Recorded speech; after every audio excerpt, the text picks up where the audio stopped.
দিন আগে আমরা এই গরুটা কিনছি, তারপর থেকেই কিছুদিন ভালো ছিল, 10 দিনের মতো। এরপর থেকেই পাতলা পায়খানা হচ্ছে। কী পরিমাণে পাতলা পায়খানা, এর জন্য আমরা যে ট্রিটমেন্টটা দেবো, সর্বপ্রথম হচ্ছে এটা হচ্ছে জাইমোভেট।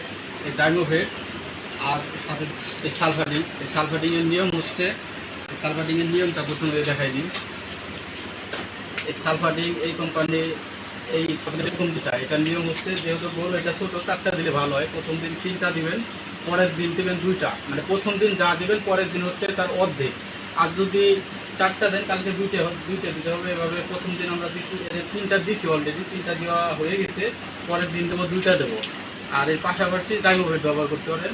এগুলো সুস্থ গরু হইলেও সমস্যা নাই, যেমন আমাদের ওই গাভী গরু, তারপর আর অন্য অন্য গরু আছে, আমরা সব গরুগুলোকেই এই জাইমোভেট খাওয়াই। তো যে কোনো সুস্থ গরু বা গরু ছাগল সব কিছুতেই জাইমোভেট দিতে পারেন। এটা হচ্ছে আপনার গ্যাসের জন্য খুব ভালো কাজ করে, হজম শক্তির জন্য। আর আমরা সকাল বিকাল 2টা করে একটা 2টা জাইমোভেট দেবো। আর সাথে দেবো হচ্ছে, এটা ঘরোয়া পদ্ধতিতে আপনারা এই জিনিসটা ব্যবহার করতে পারেন। এটা হচ্ছে চক। আমরা যে ওই যে ছোটোকালে যে লেখতাম যে চকটা, দেখাচ্ছি আপনাদেরকে। প্রাথমিকভাবে যে চিকিৎসাগুলো দেবো পাতলা পায়খানা হলে, এটা হচ্ছে চক।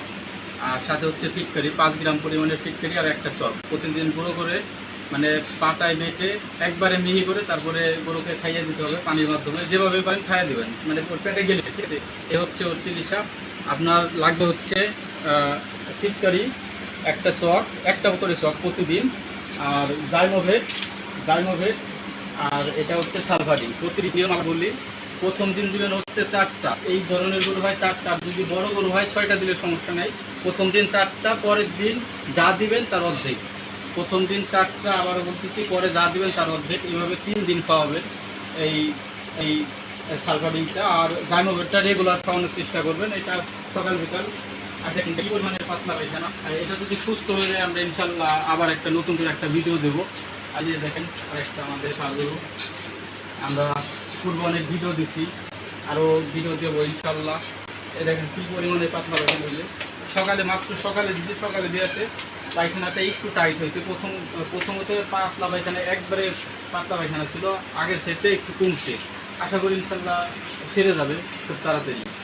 ধন্যবাদ সবাইকে। আমাদের ভিডিওটি কেমন লাগলো অবশ্যই আমাদেরকে জানাবেন। আর নতুন নতুন কোন ধরনের ভিডিও দেখতে চান আমাদের খামারের বিষয়ে যদি কিছু জানার থাকে অবশ্যই আমাদেরকে কমেন্টের মাধ্যমে জানাবেন।